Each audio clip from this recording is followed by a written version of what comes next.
Jeg kan ikke engang vippe det. Hvad sker der? Hey og velkommen til min video. Jeg har fundet på en rigtig god idé i dag, hvis jeg selv skal sige det. Jeg ved ikke, om min kæreste han synes, den er lige så god. Jeg må ikke være med i introen, fordi jeg er forbrugeren ved siden af Signe. Det behøver du ikke sige til folk, baby. Vi prøvede faktisk lige. Jeg kan ikke holde ud og se så blad ud siden af dig. Ja, men mit ansigt, den er helt gal. Det er ikke det, skal handle om, men jeg har eksem i hele krydderen, og mit ansigt sviger. Du har nogle rigtig mandehænder, og jeg har tit fået spørgsmålet om, hvordan jeg kan renovere ude i huset, når jeg har lange negle. Så nu har jeg lukket min kæreste til at skulle have lange negle på i døgn. Vi skal være væk, inden jeg skal på arbejde i morgen. Det kan vi lige se på. Tror du ikke, dine kollegaer de vil blive... Nej. Jeg laver mine egne negle, og jeg har lavet baby boom. Jeg laver også min egen negle, og jeg bruger en negleklipper. Så fordi jeg har lavet baby boom, så skal min kæreste selvfølgelig også have baby boom negle. Hvorfor er der kun 8? Prøv at læse lidt nærmere på pakken. 24. Vi har ikke fået morgenmad endnu. Det tænker jeg, at det er min kærestes opgave at forberede til os. Jeg har en idé, baby, at jeg skal prøve at klippe dine negle. Nej. Med en negleklipper. Sindssygt. Med min negleklipper. Det er fordi, at jeg har et issue. Mit issue det er, at jeg kan ikke låne mine negleklipper ud til nogen. Så nogle gange så er han sådan der, har du din negleklipper med? Der er 24 negle i, og så sidder du lige sådan her, tager en negl, kom her, og så prøver du lige at sidde og... Det er frygteligt. Hvem gider overhovedet ramme rundt med sådan nogle? De skal hellere være en lille tand for små, end de skal være for store. Men så lægger du dem så sådan her. Det er lambagstørrelser. Så. Har du lagt negle klar? Ja. Så du vælger ikke at gøre det på den måde, jeg sagde. Okay, det er fint nok. Nå, den her passer ikke i hvert fald. Skal du lige jævne det op? Au. Du behøver ikke at proppe den alle sammen op i mine neglebånd. Så er de klar! Der er hans udvalg af negle. Er du klar, baby? Nu er der no way back. Der er jo no way back. Jeg kan jo bare sige nej nu. Nej. Så skal vi lige prep hans negle. Skal du slive dem? Jeg vil bare lige file dem lidt. Nej, baby, det kan jeg ikke lide. Der er sådan en lille en med her til neglebåndene. Au, baby, ikke så højt op. Ej, det kan jeg ikke lide. Ej, Baby, jeg har ikke engang gjort det endnu. det er frygteligt. Ej. Gør det ondt? Hvis du tænker over det, gør det her ondt? Nej, men det er frygteligt. Det sidder inde i min krop. Baby, du ødelægger jo min negl. Nej, jeg buffer den. Den bliver ikke ødelagt. Det er bare så neglene, de kan sidde bedre fast i længere tid. Det har jeg ikke. It's so sensitive. Der er sådan en lille wipe med. Nu er det sandhedstime! Jeg mærker, der er nogen, der er mere begejstrede. Hvordan får man dem her af igen? I sæbeven. First one! Look at Kissy! Ja, har du styr på det der? Ja. Hov. Nej, baby. Du har overhovedet ikke et kursus i det her. Jeg var lige opmærksom et øjeblik. Jeg tror ikke, der går lang tid, før den første falder af. First hand done! Jeg føler mig som varulv. Wow! Jeg synes faktisk, det klæder dig. Den ene blev selvfølgelig lige til den skæve side. Jeg er også bange, de føles skrøbelige.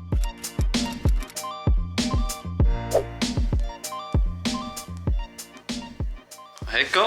Jo! Sådan her hører jeg hver aften. Man vil jo gerne trykke den ud sådan her. Men de er også meget lange, dine negle. Er de længere end dine? Ja, ja. Ja, baby. Vil du lave noget morgenmad til os? Du må fandme gerne hjælpe mig.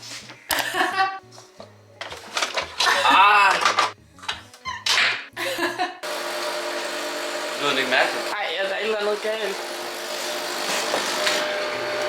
Fuck. Har du fyldt den? Ja. Fordi du lige skulle hjælpe mig. Ja.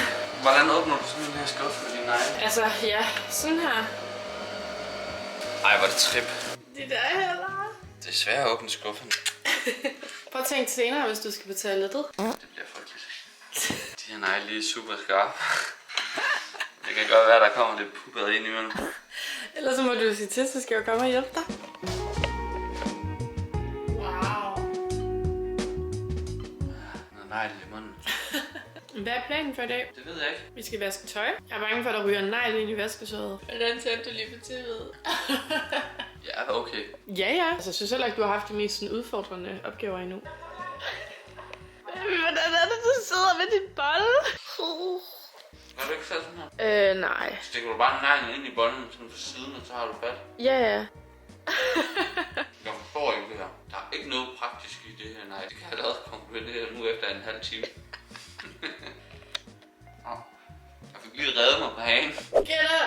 Get up with them nails. Nej, ikke min form. Ej, baby. Var det ikke meningen, det skulle gøre så hårdt? Prøv lige at nusse mig. Det går også ud på mine negle. Vi skal have vasketøj. Jeg skal have lavet pletfjern. Jeg har spildt på min t-shirt. Men det er også rødt, så jeg håber fandme, det kan komme af. Det er sgu da ikke rødt. It's brown. Jeg tror muligvis, det har været min makeup. Sikker på, det er din. Hvad siger du? Er du sikker på, det er din, baby? Der er bare ikke noget praktisk ved det. Går den her video ud på mig, der har negle på, eller bare mig, der skal lave alting for dig, sådan mens du står med det kamera? Ikke det. Men det her det er jo meget spændt på. Kan du tage det ud, uden at miste negle? Så du, hvad jeg gjorde? Ja. Nej! Har du aldrig sådan der pusset ned på gulvet? Nej. What? Nogle gange. Vi vasker tøj så forskelligt. Dinosaur, baby. T-Rex. Men man bruger sådan sygt meget af knoerne. Hvad det var? Baby, prøv lige at stoppe. Jeg plejer altså at lægge den der pose under. Så sådan, når ting ryger ud, så ryger det ned i posen og ikke ned på det her klamme gulv. Baby. Det er så dumt nogle gange, fordi jeg ved bare, at nu er det en principsag for dig, nu gider du ikke at gøre det. Nej, fordi så kan du bare gøre det, baby. Nej, it's your day. It's your day to shine. Jeg vil hellere shine ude i huset. Det har heller aldrig nogensinde taget mig så lang tid lige at tømme en vaskemaskine. Og så kommer T-Rexen igen.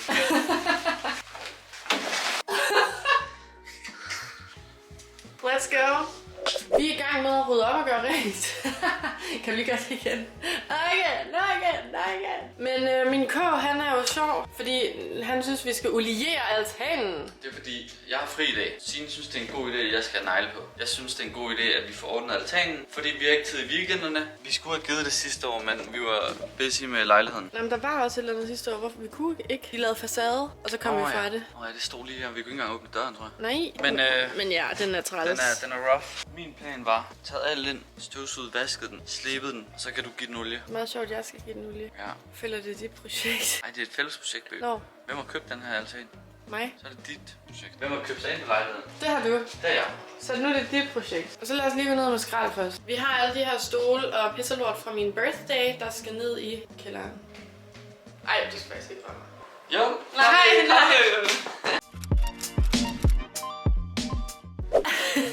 Se den her.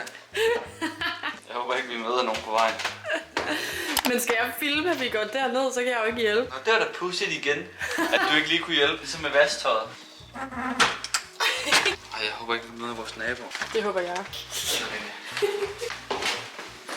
Kan du komme ud? Der kommer nogen. Nej. Jeg håber virkelig, vi møder nogen. Det gør vi ikke. Prøv at tænke, hvis Torben kom nu. Ja, det er fint nok. Torben, han forstår. Skal man lige affaldssortere? Det bliver sådan lidt automatisk. Lidt mere femset. Jeg føler mig faktisk ofte mere sådan feminin, når jeg har lagt det. Vi tror lige, det er vores nye overvåg, der er kommet, og de skal sjovt nok også. Nej, jeg tror, det er dem på tredje. Men de skal også ned i depotrummet. Lige gået ned i depotrummet. Jeg holdt fødselsdag i weekenden, hvor min kammerat Jon, han sad på en af dem her, og så fucking crashede den. Det blev desværre ikke filmet, men her ligger resterne. Men det ligner bare, at det kun er 3 hernede i. Men det hedder jo store skrald. Nej. Det er det sjoveste i hele verden. Ej, hvor rodet her. Ja, det er fucking rådet. Jeg tror, det er sådan noget, man lægger mærke til. Det værste er, at jeg føler ikke. Altså, det kunne virke som om, jeg griner af dem. Men jeg synes bare, det er fucking sjovt. Nej. Men det her, det er vores andet lort. Det her det er vores depotrummet. Dejligt. Dejligt plads under trappen. Super. Ej, det var sådan, jeg kunne så ikke koncentrere mig. Jeg så ikke engang at sige hej. Ja, fordi jeg tror faktisk ikke, jeg sagde hej. Jo, det tror jeg faktisk, du gjorde. Altså lige da vi kom ned. Jeg har lige spist ost. Prøv lige at lugte. Det er ikke ostens skyld, det der. Det tror jeg. Det tror jeg ikke. Prøv for alt i verden bare at gemme de her negle. Hvordan går det? Det går fint nok. Det er lidt svært oppe i klassen her. Men hvorfor gør du det der? Det gør vi da aldrig. Det er godt. Det er pisse godt, det. Nå. Har der været nogle plastikting der i? Ja. Nogle gange så gør plastik det mere godt.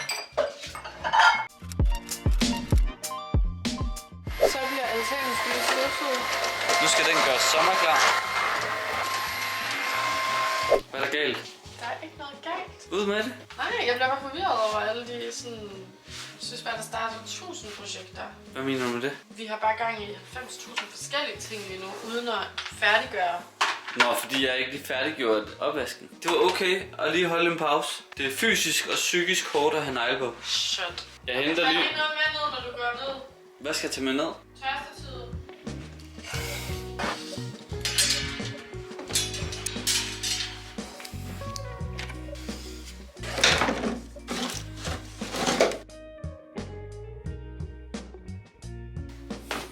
Jeg ved om der ryger en negl i det her altanprojekt. Nå, men så tror jeg, der ryger en negl, og så tror du der ikke gør. Nej, jeg tror, der ryger en negl. Nej, for så kan du bare smadre den. Har vi sådan en svamp også? Ja, baby. Bare en klassisk ting. Good luck. Hvad er det så, kan jeg mærke? Var det tæt på, at det røg en negl? Ja. Fuck, det her det trænger til noget olie. Hvad der skete? Jeg har vasket gulvet, og jeg vandt vedmålen. Nej. Den er jo ikke faldet af. It's getting there. Skal vi lige lime den på igen? Nej, det har jeg ikke behov for. Bare lad den Hvis sidde. den falder af, så er det bare kun den her finger, du bruger sådan set. Ja. Hvad siger du? Tørrer meget hurtigt, og så kommer der sådan noget fnuller fra kluden. Men det ryger i sandpapiret. Den der negl, den er hanging on for dear life. Hvad er det, vi skal se? Jeg kan bare se, hvor små dine femsenegle er. Har du problemer? Nej, du skal ikke bruge negle til det. Hvad fanden vil du så? Der er et trick. Skal jeg vise dig det? Sådan her. Og så tager du fat sådan her. Du tager pegefingeren. Ja, og så tager jeg den inderne. Prøv lige at se, at din negl kan være der, baby. Så du de andre fingre strittede. Jeg kan ikke engang vippe det. Hvad sker der? Det gør ondt, baby. Igen, der er det jo ikke fedt at have negle, når det er limet fast til en negl, der sidder fast i mine fingre. Nej, det er ubehageligt. Det er helt sindssygt ubehageligt. Skal jeg hive den af? Du må hellere selv gøre det, ellers så græder du bare lige om lidt. One down, 9 to go. Videoen den er lavet i et samarbejde med HelloFresh. Det bliver spændende, fordi nu skal han sgu cook dinner. Jeg har allerede smurt en bolle. Må ikke, jeg kan lave en lækker ret? Altså, jeg vil mene, det er en lille smule mere udfordrende. Der er en mexicansk kylling i bulgurbowl. Hurtigt satay kylling i bagboller. Det bliver lige til en bag. Græsk hakkebøf og sennepglaseret laks. Hurtig koreansk oksekøds bulgogi. Ja, du kan godt pisse herind. Du havde så godt styr på det. Hurtigt Tex-Mex inspireret oksekødspasta. Den snød vi, for den lavede vi faktisk i går. Det var lækker. Hvad med den der fisk, der var et sted? Skal jeg røve fisk ved dem her? Ja. Røv for sand. Jeg har også en rabatkode til HelloFresh, der jo er en måltidskasse. Og min rabatkode hedder SINEMAG. Der kan I spare op til 959 kroner på jeres 5 første måltidskasser. Skal jeg også sige noget? Nej, det behøver ikke. Så kan de scanne QR-koden eller klikke på linket. Hvor er linket henne? I bunden. Tror jeg det ikke. I beskrivelsesboks. På YouTube. Ja. Kan du finde nummer 26? Hvor er den her? Baby. Jeg har jo faktisk altid fået fortalt, at der er allerflest bakterier i negle. Jeg lægger du mærke til, at jeg snyder lidt. Måske vi skal have livet din negl på igen. Hvorfor? Fordi du snyder, og du bruger den finger, der ikke har nogen negl. Cutting station. Man føler sig seriøst så feminin. Ja, jeg elsker at få negle på. Men jeg forstår faktisk slet ikke, altså jeg kan slet ikke få ind i hovedet, hvordan at du er med til at renovere på den måde. Mener du det? Ja, det er meget godt gået. Tak. Jeg skulle bare lige vaske nogle terrassebrædder, så knak den ene. Det er jo også derfor, der er nogle opgaver, jeg siger til dig, det kan jeg ikke med mine negle. Det forstår jeg også godt, og jeg synes også, at vi er gode til at hjælpe hinanden. Nogle gange så tænker jeg også, hvorfor har du så negle, når vi renoverer? Fordi at det er jo kun et par dage om ugen, vi renoverer. Det var det ikke i lejligheden. Nej, det var fucking every single day. Ej, baby. Vi må kun miste negle i den her proces. Du må ikke miste fingre. Du er jo ikke klog, hvordan du ligger det der, baby. Jeg vil da til hver en tid vende det om. Ja, det ved jeg godt. Det gør jeg med den næste.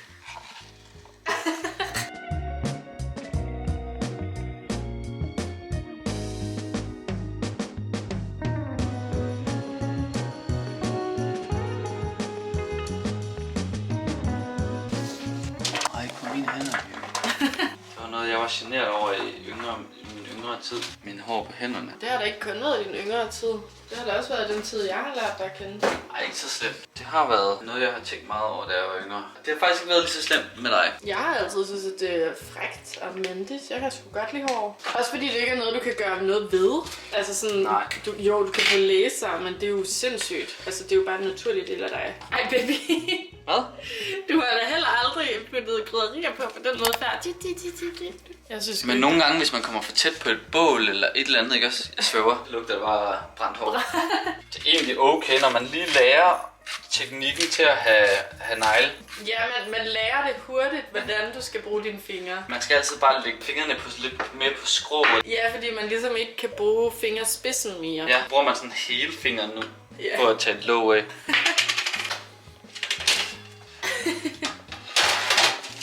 Så sætter du din timer. Dygtig! Så er den lidt. High five! Woo! Altså, du er meget sensitiv. Jeg er jo ikke vant til, at mine negle er så kort normalt, så de er jo ikke vant til at kunne række.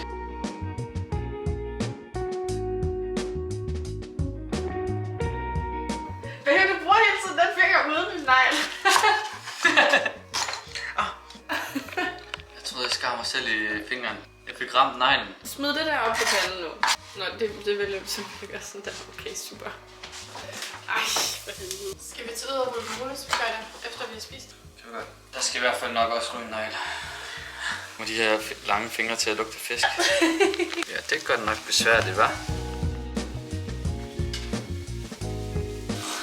Jeg stod bare duppet, og det var bare mine fingre. Min negl, der bare stod og prikkede den. Ej, vaskefingre. Så man så barn ved køkkenet. Vaskefingre. Så er det bare at stege dem på skinsiden. Jeg kan ikke knappe mine bukser op. Kom her. Drengen skal tisse. Og drengen kan ikke få åbnet sin bokser. Nu jeg skal hjælpe. Laksen er done. Så tager jeg selv til lakken. Jeg er lige i gang med noget andet. Hvad er det lige præcis, du er i gang i? Jeg var i gang med noget andet, indtil jeg filmede dig. Baby, det er mig på den her video.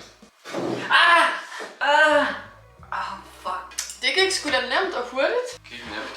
Jeg ved ikke, om det gik hurtigt. Nå nej, det gik nemt. Det her, det er The Plate. Men jeg synes også, det er nice, fordi vi har ikke altid været særlig gode til at spise grøntsager. Så jeg føler, der er sygt meget grønt i dag. Er en rødfrugt grøn? Ja, det tænker jeg. Ja, lykker. Vi vil jo begge to gerne ud og rulle. Men nu er jeg pludselig sådan der, jeg kan ikke rulle med de her negle på. Første, så er der ikke nogen bremser på mine rulleskøjter. Du har aldrig nogensinde væltet før. Jeg har jo ikke 4 cm større vindfart. Hvorfor skulle du lige vælge i dag, hvor du har negle på? Fordi mit hoved det er bygget sådan sammen, at så vil jeg tænke alt for meget over de her negle. Du hører, hvad min mor skrev til mig. Du er en tålmodig ung mand. Hvis bare hun havde en ryg. Det kan jeg ikke. Den kan virke. Der er røget endnu en negl i svinget. Ja, det var bare fordi jeg stod og legede. Så røg tommelfingeren. Det er langt, vi har rullet, hva'? Ja. Prøv lige at overveje, jeg skal tage fat i alle ting. Prøv at prøv at kigge på den her væg.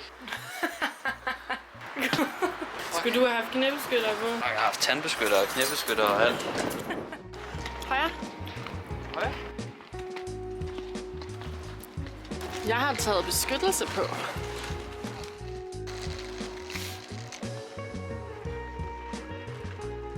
Vi har en dårlig vane. Eller jeg ved ikke, om det er en dårlig vane. Vi kan godt lide at se murmestervillaer. Ja, vi elsker murmestervillaer. Jeg synes, de er så smukke. Det er sådan drømmen på et tidspunkt. Jeg vil gerne have en murmestervilla.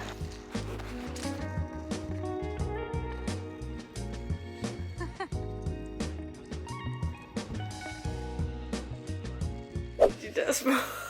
Nej. Se hvor forskellen på de to forreste dæk. Ej, du ruller meget. Nå, det er sådan, du bremser, eller hvad? Ja. Han står og snakker med vores nabo. Jeg synes, du stod og gemte dine fingre. Det gjorde satan også. Hvorfor? Borgen på 5. sal, han skulle lige låne et værterpas. Jeg mindes faktisk, du sagde lidt tidligere i videoen, at han ville synes, det var okay, hvis han så det. Nå, jamen jeg tænkte, hvis jeg mødte ham på gangen, så ville jeg sådan, okay, hvad så Torben? Det her? Ingenting. Men så ringede han. Jeg fik lidt stress på. Indtil jeg lige gik lidt rundt, og så jeg, at han stod ude foran vinduet og tænkte, nå, fint. Jeg låser dig lige op her, tag et værterpas. Så var jeg sådan her i vindueskamp. Ja, jeg har filmet dig bagfra. Fordi jeg lige skulle se, hvordan du interagerede. Skal vi spille PlayStation? Vi har fundet PlayStation frem. Den har været væk længe. Jamen, den har faktisk været pakket væk, siden Morten Mønster var her og filme en video. Og så har vi ikke haft tid til at spille, så nu spiller vi. Hvordan går det? Okay, men det er også fint, at du har knækket en negl. Ja, lige den her negl, det er perfekt. Jeg vil gerne bytte rundt. Options. Hvor mange er der tilbage? 8 negle. Hvordan har det været? Ej, du kunne faktisk godt bruge resten af aftenen på at nusse mig. Jeg har faktisk været forfærdelig. Dybt forfærdelig. Jeg fatter ikke, at du kan renovere med sådan nogle negle. Der er ikke noget, der er nemt. Det var ikke engang fedt at spise chips. Jeg synes, det var fucking underholdende. Og næste gang, så synes jeg, at vi skal lave 2 uger med lang Baby. Tiden bliver kun kortere og kortere. Jeg er spændt på, hvad dine venner siger til dine nails. Husk at bruge min rabatkode SIGNE-MIG inde på HelloFresh, så I kan spare op til 959 kroner på jeres 5 første måltidskasser. Hvis I har set med hertil, så skriv lige, hvis der er nogle andre 24 timers challenges, I vil have, vi skal prøve. Som gerne må gå ud over ham igen. Som Signe, som skal være skaldet. Nej. Smid lige videoen et kæmpe stort like for min boyfriend with the long nails. Husk, der er ikke noget galt i overhovedet, hvis fyre gerne vil have lange negle. I skal gøre, hvad I vil. Det her, det var udelukkende for sjov. Det er bare ikke praktisk. Det er ikke praktisk for en håndværker at have lange negle. Ej, det er det satme ikke. Vi ses!